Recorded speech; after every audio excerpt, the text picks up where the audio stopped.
Halo teman-teman semuanya, kali ini Bang Laya akan membahas pertanyaan dari beberapa teman kita. Banyak sekali yang menanyakan ke saya, Bang, apa yang membuat toko kita bisa mendapatkan orderan setiap hari tanpa harus mengeluarkan biaya iklan besar? Dan seperti apa algoritma dari marketplace itu sendiri? Di sini saya akan bahas bagi teman semua, tapi sebelumnya untuk teman-teman yang baru menonton video saya, perkenalkan saya Bang Laya. Di sini pada channel Laya Smart, saya membahas seputar bisnis jualan online di marketplace berdasarkan pengalaman saya. Oke, saya mau beritahukan dulu kalau setiap marketplace memiliki aturan yang berbeda, memiliki algoritma yang berbeda-beda. Shopee dengan Bukalapak berbeda, Tokopedia dengan Shopee berbeda, apalagi Lazada. Berbeda sekali algoritmanya. Nah, kalau kita mau berjualan di marketplace, kita harus mengetahui dulu algoritma dari marketplace itu sendiri. Ya, seperti apa interaksi yang terjadi ketika orang mau memilih produk dan seperti apa produk yang tampil di halaman pertama. Apa kriterianya? Dan di sini saya akan membahas bagi teman-teman semuanya. Oke, khususnya saya akan bahas dulu yang di Tokopedia. Jadi kalau masalah Shopee, Bukalapak, Lazada, silakan ditonton pada video berikutnya. Nanti linknya saya taruh di deskripsi video ini. Oke, kalau kita sebagai seller di Tokopedia, apa yang harus kita lakukan?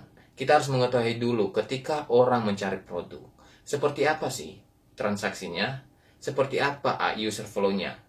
Dan apa yang membuat produk itu bisa tampil dan mau dipilih oleh pembeli. Di sini saya tunjukkan salah satu contoh ya. Kalau kita mencari produk di Tokopedia, botol minum.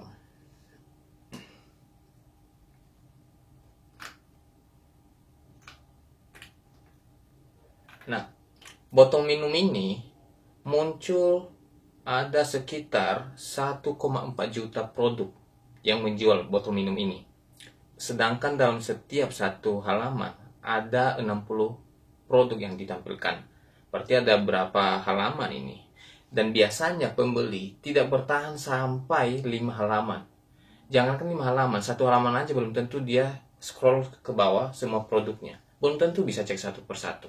Nah sekarang, kalau kita mau mendapatkan orderan setiap hari, ya berarti kita harus mempertahankan produk yang kita jual tetap berada di halaman pertama dan bila perlu di urutan pertama.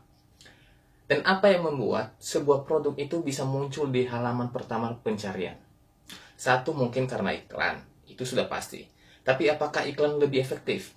Kurang maksimal, kurang efektif menurut saya.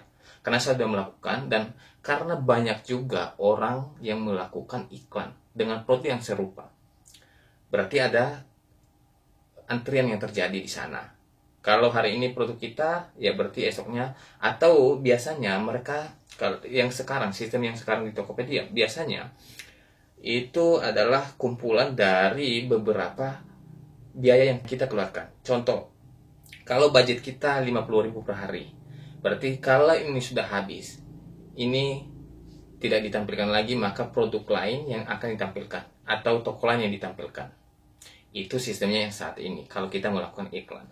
Dan menurut saya tidak begitu efektif, kecuali kalau toko kita mungkin sudah memiliki reputasi yang bagus, nilai yang bagus. Nah, untuk mempertahankan supaya produk kita tetap tampil di halaman pertama dan di urutan yang pertama, maka kita harus membenahi ya dari nilai tokonya, ulasan produknya, kemudian dari total penjualan. Ini yang membuat bertahan. Dan ada beberapa produk yang saya jual dan bisa menjadi di urutan pertama, di halaman pertama, karena nilai toko saya sudah bagus.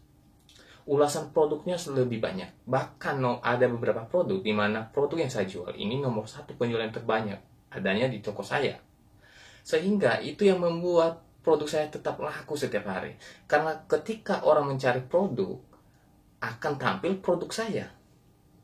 Belum lagi kalau kita menambah embel-embel seperti ada bonus ya atau ada potongan harga.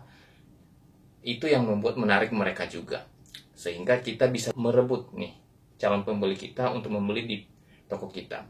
Karena ada banyak juga yang menjual produk yang sama dengan tampilan yang sama kalau kita tidak ada perbedaannya dengan produk yang dijual oleh toko lain. Ya bisa saja mungkin rezeki mereka yang terpilih. Nah, untuk bisa menarik perhatian biasanya dari tampilan pertama produk yang kita pasang. Tampilan produk itu menentukan orang menarik perhatian. Saya kasih contoh deh.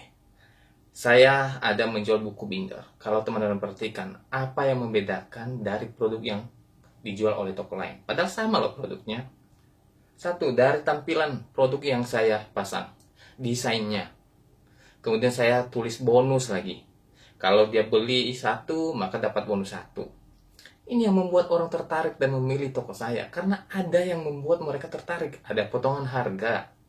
Walaupun sama aja kalau dia beli toko lain, padahal sama aja. Mungkin ada harga yang lebih murah yang menjual produk tersebut.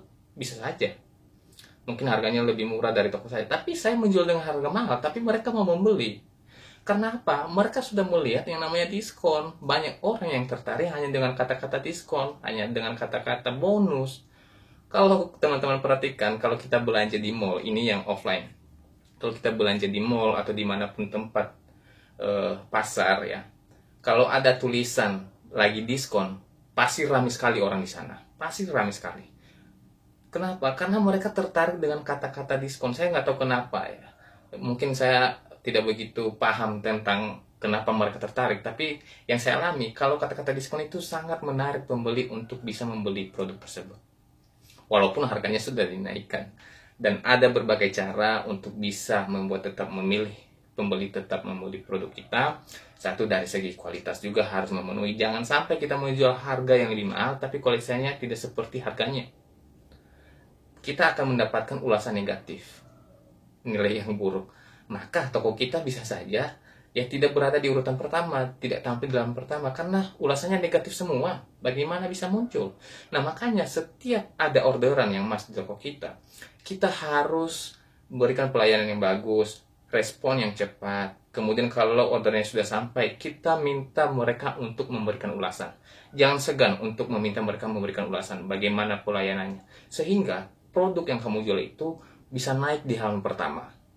Bila perlu, biasanya ini yang saya lakukan juga, dimana kalau ada orderan yang masuk, saya berikan label sebagai ucapan terima kasih buat mereka dan meminta mereka untuk memberikan reputasi, memberikan ulasan bintang 5. Dan banyak toko yang melakukan ini. Jadi teman-teman bisa memberikan juga label ya kepada setiap pembeli di toko kalian sebagai ucapan terima kasih dan minta mereka memberikan ulasan yang bagus, nilai yang bagus, sehingga toko kita terbangun nilainya dan bisa bertahan di halaman pertama. Kemudian kalau kita sebagai dropshipper, bagaimana cara memberikan label pada produk? Oke, tidak masalah kalau sebagai dropshipper, tidak masalah. Kita bisa memanfaatkan chat yang ada di marketplace itu sendiri. Kalau di sini Tokopedia, berarti kita chat mereka ketika barang sampai, kita minta mereka memberikan ulasan, apakah produknya tidak cacat, apakah produknya tidak dikomplain lagi. Kalau memang mereka senang, ya mereka suka sesuai orderan mereka, minta mereka memberikan ulasan yang bagus. Nah, ini penting sekali untuk bisa membuat produk kita tampil di halaman pertama ya. Jadi teman-teman silakan ya dipraktekkan ya, bangun nilai tokonya. Mungkin ini tidak secara instan ya, memang membutuhkan waktu. Saya juga membutuhkan waktu dalam membangun nilai toko, reputasi setiap produk. Tapi lama kelamaan produk itu seiring berjalan waktu, terus ada orderan walaupun hanya satu dalam satu hari, lama kelamaan produk ini tampil di halaman pertama dan bisa sampai saat ini rata-rata penjualan satu produk itu bisa 5 atau ya 10 lah, tergantung bagaimana kita tetap mempertahankan dan tetap membuat orang menarik mau membeli produk kita. Banyak kreasi yang bisa kita lakukan, banyak alternatif yang bisa kita buat untuk bisa membuat pembeli menarik mau membeli produk kita. Sekian dulu pembahasan saya kali ini, semoga bisa bermanfaat. Jangan lupa dukung Bang Laya dengan mengklik tombol subscribe, karena subscribe itu gratis, di like dan di komen. Kalau ada masukan ataupun saran ataupun materi apa selanjutnya yang kita bahas, langsung di komen pada video ini. Sekian, sampai jumpa di video saya selanjutnya. Terima kasih.